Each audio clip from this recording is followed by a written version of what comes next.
Bonjour à tous et bienvenue dans notre compte-rendu matinal.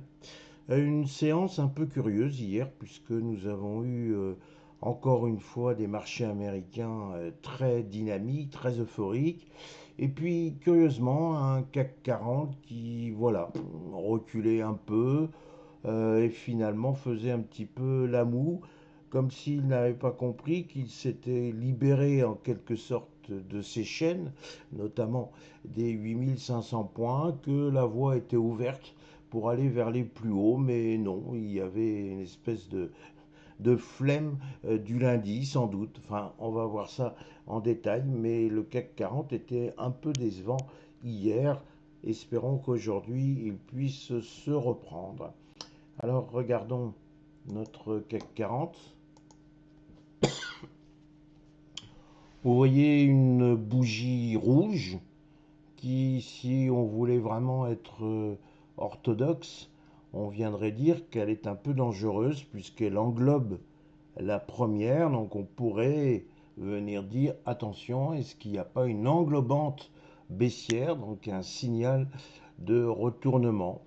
Bon, encore une fois, le contexte ne se prête pas véritablement à un retournement baissier.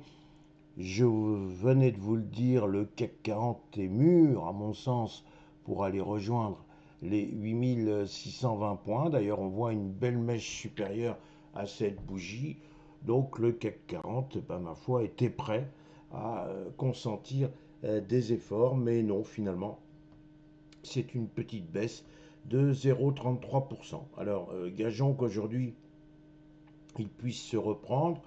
Je vous rappelle que j'insistais hier sur le fait que incontestablement il n'y avait plus d'obstacles juridiques, pas juridiques, graphiques, pour rejoindre les 8620 points, que mieux on était dans une possibilité de venir combler ce gap que vous voyez ici. Donc encore une fois, ce serait un parcours graphique qui serait raisonnable dans un contexte où il n'y a pas véritablement de catastrophe, si je puis dire. Je rappelle que la communauté financière se moque désormais du conflit entre l'Iran et les États-Unis, et même s'il y a toujours des soubresauts, on a un baril de pétrole qui reste particulièrement sage. Donc voilà, nous sommes dans un contexte plutôt favorable au camp acheteur. Si je regarde maintenant ce qui s'est passé sur notre S&P 500, alors c'est un peu différent, hein. C'est un peu différent.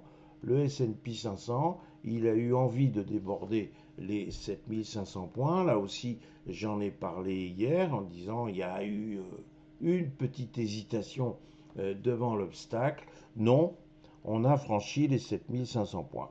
Donc chaque fois qu'on franchit une résistance importante, on a toujours ce risque de ce que l'on appelle le remords de l'acheteur, c'est-à-dire l'acheteur qui se dit on a passé la résistance, je me suis fait un petit peu prendre dans un contexte où tout le monde voulait acheter, est-ce que j'ai pas commis une erreur, est-ce que finalement je vais pas regretter mon achat, sachant qu'il y a une possibilité de retournement. Alors on va voir si aujourd'hui il y a ce fameux remords de l'acheteur.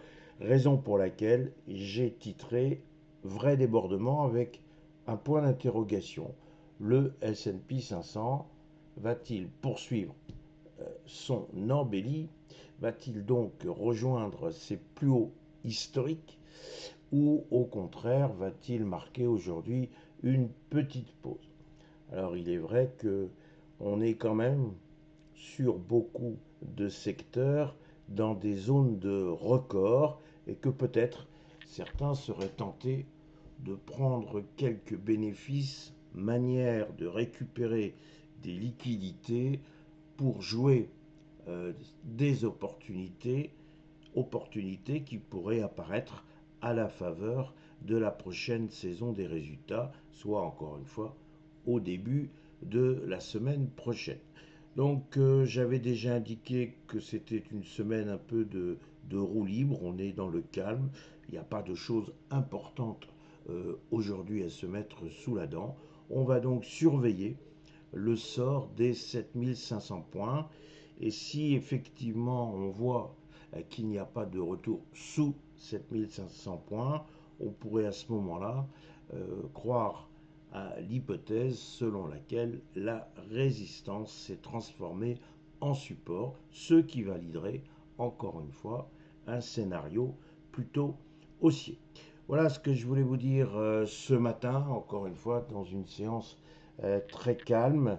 Et puis, bah, écoutez, on va essayer avec les marchés financiers d'oublier cette canicule, la troisième du nom, qui devient, il faut bien le dire, assez difficile à supporter et pour les êtres humains et pour le matériel informatique. Voilà mes petites réflexions du jour. Il me reste à vous souhaiter une excellente journée et vous dire à demain matin. Merci.